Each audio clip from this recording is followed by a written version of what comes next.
What is synchronicity? Naka-experience ka na ba ng synchronicity? Synchronicity is when your dominant thoughts align with your life and become your dominant experience. So for example, meron kang long time ago na friend, let's say 1 decade na friend mo, 1 decade.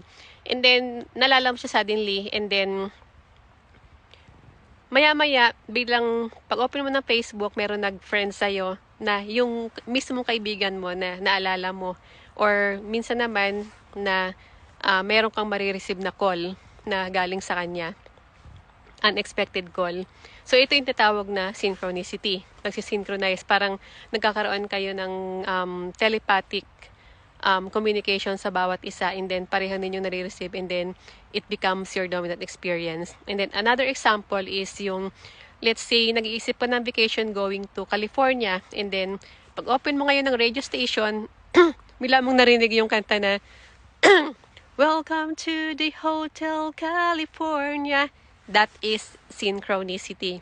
And then ang synchronicity is also very powerful when it comes to manifestation.